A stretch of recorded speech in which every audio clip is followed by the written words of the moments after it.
أيها الأحبة الكرام، ومن أعظم أسباب الهموم والغموم والأحزان الافتتان بالدنيا والرغبة فيها والطمع بما فيها، فإن الله جل وعلا خلق الدنيا لنجوزها لا لنحوزها، وجعلها مزرعة للآخرة، فمن زرع الحبوب وما سقاها تأوه نادما يوم الحصاد.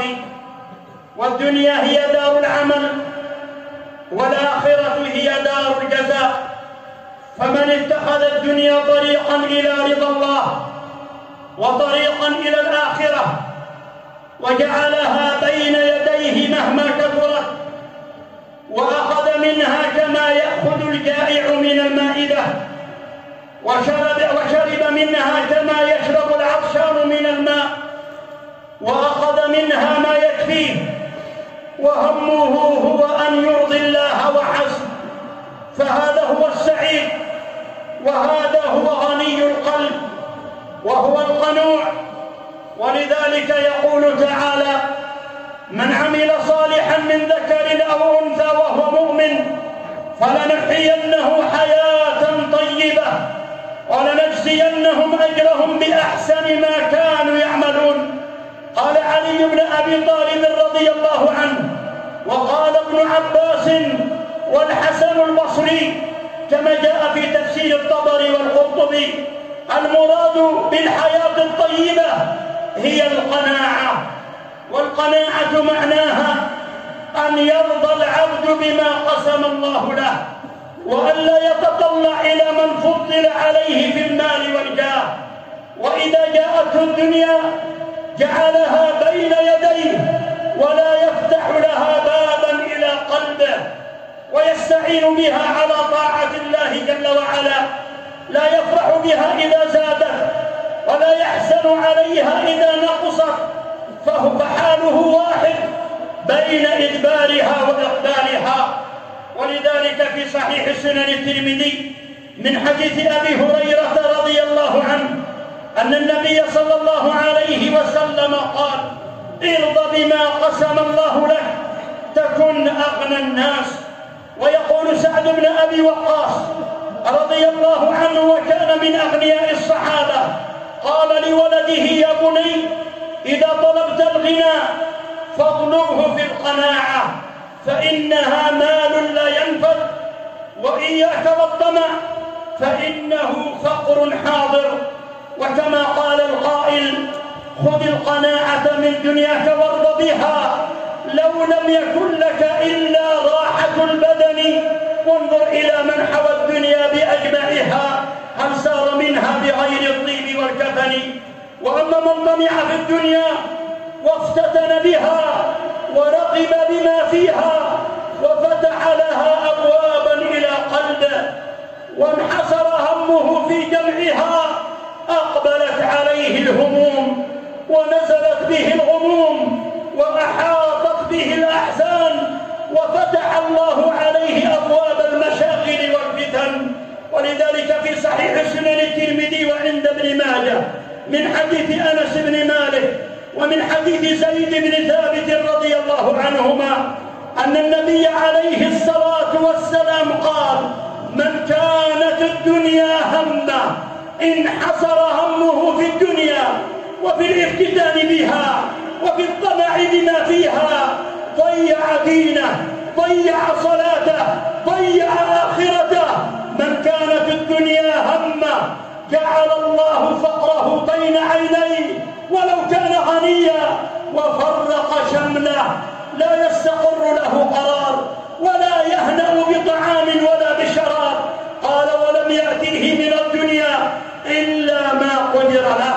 ومن كانت الآخرة همه في طاعة الله، همه في التزود للقاء رب العالمين، ولم ينسى نصيبه من الدنيا، إنما جعل الدنيا بين يديه. ومن كانت الآخرة همه جعل الله غناه في قلبه وهي القناعة، وجمع شمله يعيش في هناء وراحة وسعادة وأتته الدنيا وهي راغمة أي ميسرة.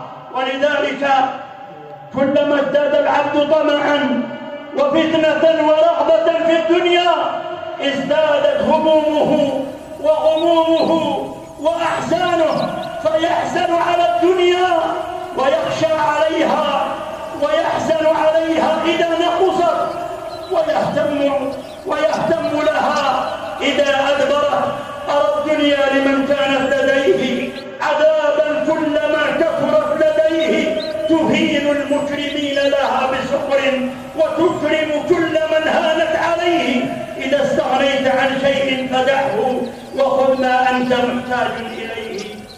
والطامع أيها الأحبة والراغب في الدنيا والمفتون بشهواتها يصاب بالهم والغم والأحزان في حياته، وتخرج نفسه بحسرات ثلاث: الأولى أنه لم يشبع مما جمع، والثانية أنه لم يصل إلى ما أمل، والثالثة أنه لم يتزود للقاء الله رب العالمين.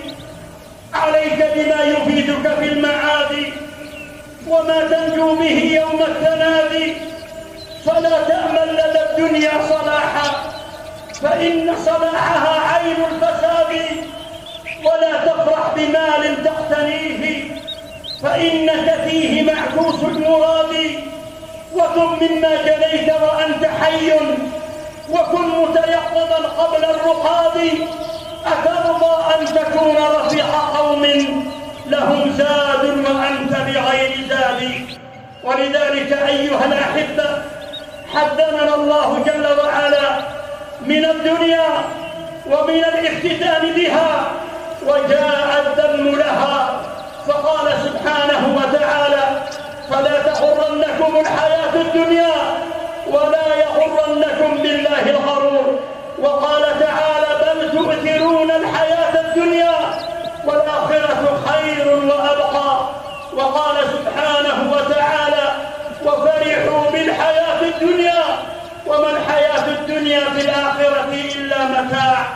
واعلموا أيها الأحبة الكرام أن من افتتن بهذه الدنيا ورغب فيها وطمع بما فيها جلبت عليه أنواعا من المعاصي والذنوب، من الحسد والبغضاء، ومن ضياع الصلوات، ومن الغفلة عن الطاعات، ومن كثرة الديون، وربما أكل أموال الناس بالباطل، وذلك من أسباب الهموم والغموم والأحزان.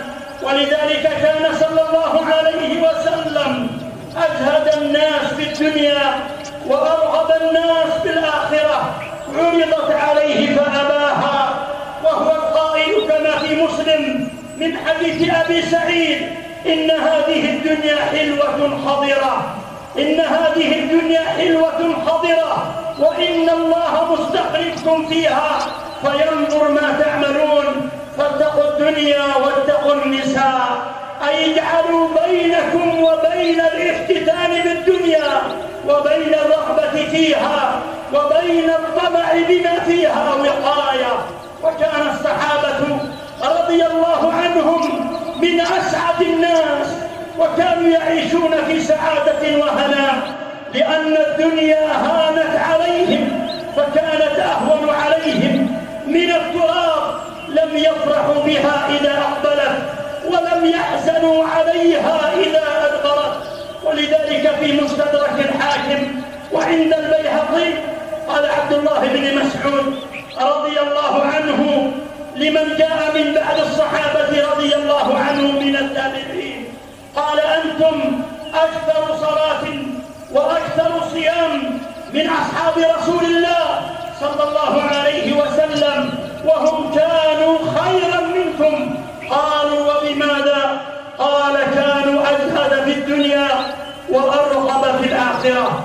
ويقول الحسن البصري وهو من سادات التابعين رحمه الله: أدركت أقواما كانوا لا يفرحون بشيء من الدنيا أقبل ولا يحزنون على شيء من الدنيا أدبر، وكانت الدنيا أهون عليهم من التراب.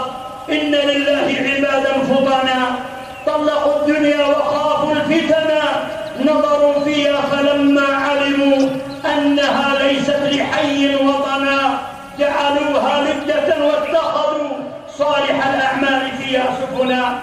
إذن أيها الأحبة، ينبغي للمسلم إذا أراد أن يسلم من الهموم والغموم والأحزان ألا يفتن بهذه الدنيا الفانية، فمن كثرت له كثرت عليه